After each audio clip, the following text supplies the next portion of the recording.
What is up, guys? Welcome back to another follow-up video, and today I'm bringing you another episode of our mod reviewing series for the PS4, where we make the most of literally nothing. And just a quick announcement before we start the video, I am doing a giveaway for 4,000 subscribers, so if you want to be entered into that, just go ahead and drop a question into the comments for me to answer, because tomorrow we're going to be doing a Q&A, because most likely we're going to hit 4,000 subscribers today, but this is the video for today. So if you guys want to be entered, like I said, just go ahead and ask a question, and then there will be a link in tomorrow's video to a $10 iTunes gift card that you guys can have a chance to win. But anyway, today we're going to be reviewing the Time Tunnels mod for Fallout 4, where you can basically time travel to different parts in the game. So if you guys do enjoy this video, make sure to like, subscribe, but let's get right into it.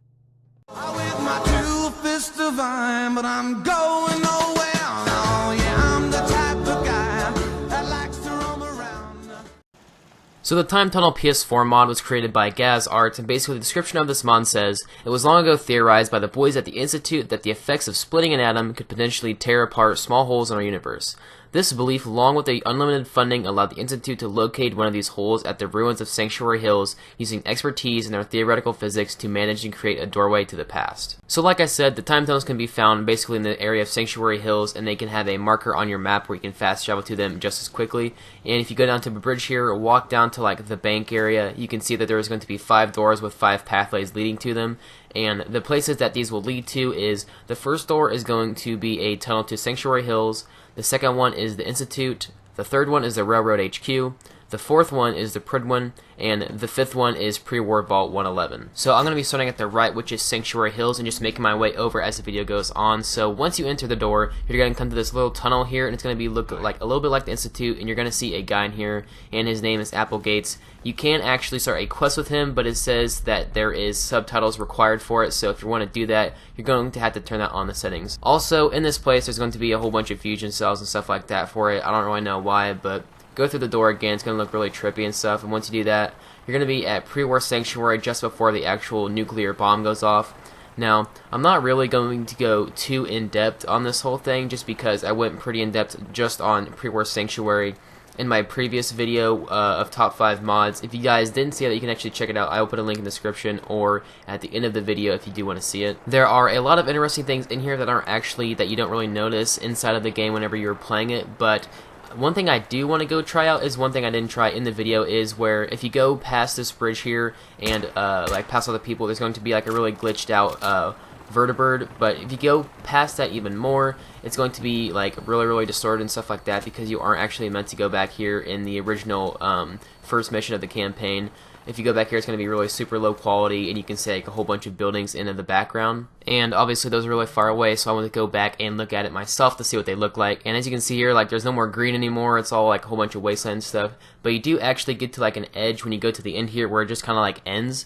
So I was kind of confused what to do, so I just kind of jumped off. And whenever you jump off, unfortunately, you do just like fall through the floor, and you go to like into the water under the map. And if you don't have any way of like killing yourself, as I found, like you can't hold a grenade or anything like that, so when this happens, you basically do just have to load an old save. But if you don't go over that route, you can just go back to the door and load back into the actual normal save. And the second door we're going to be going into is the Institute. So when you enter this door, you're going to be put into another tunnel-like room as the first one, and it's going to be another part of the little quest if you're going to proceed with that part of the mission.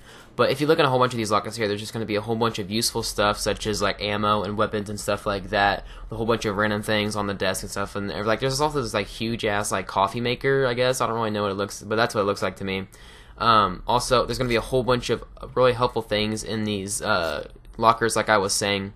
But if you go past them, you can go ahead and go back straight to the door, to the actual door to the Institute, and when you load into that, you're going to be at the main floor, like you always do. And this can be really helpful for some people that have gone the path of the campaign where you can't go to the Institute anymore. I don't really want to spoil too much if you haven't beat the game, but if you're using mods this far, I mean, you probably should have beat it by now. But anyway, I'm not going to spoil it. Because like I've done the part of the campaign where I can't go back to the Institute anymore, so it's kind of fun to go back and explore a little bit and look at all the things that I may have missed.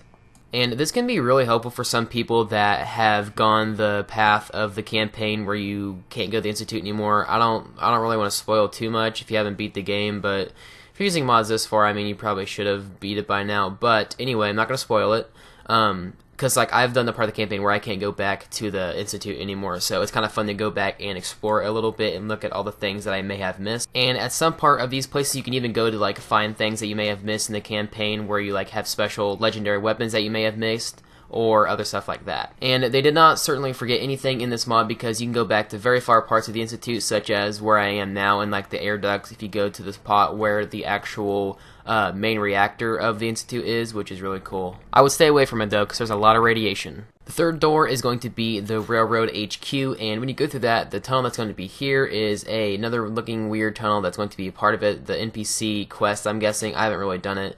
But if you go over here, you can look at a whole bunch of stuff as it normally has, a whole bunch of useful materials. If you go over to this guy, it's going to be like a dead courser, and he has a whole bunch of nice loot on him that you can take, such as like a whole bunch of laser rifles and things like that. There's a dead guy with a Vault 111 suit, which I don't know why that is. Probably have to figure out in the campaign.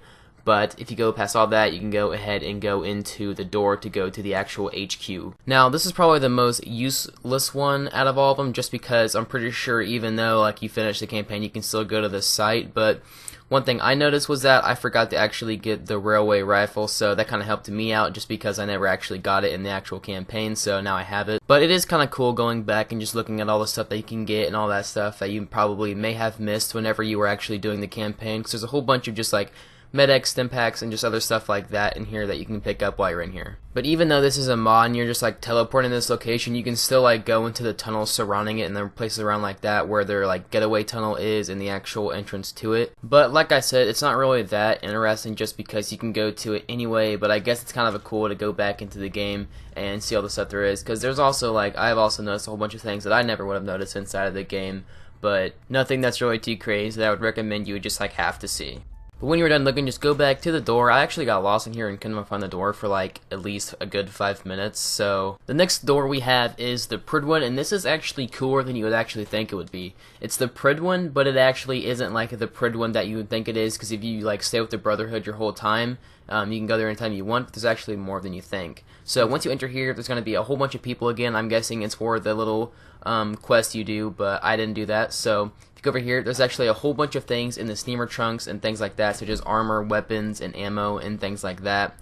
Also, a whole bunch of ammo boxes over here to take stuff out of, and even over here you can take stuff out of. There's like a whole bunch of fusion cores over here that you can take. But once you do that, just go ahead and enter the door, and you'll be going to the actual main deck of the Purred Wood. So once you're here, you can just go straight, or I think you can go down and a whole bunch of stuff like that. But what I did was I just went on the bottom floor to look at all the stuff they had, and something that I noticed was they're like dissecting like super mutants and like testing on mole rats and things like that. They are also like testing on a Sith over here, which looks really, really cool because he's like all torn apart, and you can see like all of his like inside like wires and things like that. But I just thought it was really interesting how they're like dissecting super mutants and like testing them basically, and just like seeing all that type of stuff. But one thing I did is that you shouldn't do is I actually shot one of the mole rats, and they don't like that because the whole Purred Wood deck is going to start attacking you, so don't do that. The whole Purred Wood deck started attacking me, so I just had to either kill them all or left, which I just left because I pretty much seen everything here anyway. I was just trying to get gameplay for it. But you guys can see it yourself. I don't really want to spoil too much. There's also like the main deck where they have like all the power armor and weapons and stuff like that you can go explore yourself. So just leave and go back to the actual doors. And the final one we have is Pre-War Vault 111, which is another one of the ones where it's like, not really that cool, but I mean it's still kind of cool because you can see what it looked like before the war. If you didn't really get to explain it or explore it too much in the beginning. So here's the final part of the quest. I'm guessing there's a whole bunch of guys in the computer lab over there. Once you're done with that, just go to Vault 111 and you can be into the place where you go at the very beginning of the game. So you're gonna spawn down here like in the middle of like the little door area, and then just come back up here and you can see like all the actual people that got up here, and the doctor that tries to help you and that you like steal his Pip-Boy from when you leave the vault. And it's kind of cool just to see everything that's going on here. Something that does suck is the doors that those guys are guarding are still inaccessible, so you can't really look inside of them. But if you go over here, you can see like where you originally were with your family and where your son gets stolen and your wife gets shot. If you keep going straight down here, you can see like the Cairo sleep cell things that you can actually look in, but you can't actually get in, and it's just kind of cool to see. Like I was saying, it's not really too interesting just because there's not really that much to look at, but it's just kind of cool to go back and see if you're trying to. And also, if you have like the cheat room mod, it's going to be in here too, just because like you can teleport to things in the cheat room mod as well. And I'm really surprised they didn't actually interfere with it, but that is actually pretty much all I have for you today, guys. I hope you guys do like this mod. Hope you try it out yourself and enjoy it. And like I was saying, go back and explore them yourself, you know. And before we actually end it, make sure you put a comment in the comment section of you wanting to win it, and a question if you have a question for me, because once again I will be doing a Q&A tomorrow. So if you guys did enjoy this video, make sure to like, subscribe, and I will see you in the next one. Bye. I seen a lot of shit I shouldn't have, but never forgot it though. Brothers on the corner selling crack like it was not a though. Walk inside my kitchen, baking soda all up on the floor. Police banging on the door while gripping the 44. I was just a youngin', but this type of shit I seen before. Y'all see a white boy, but my daddy a Negro. Half-breed motherfucker grip the mic and he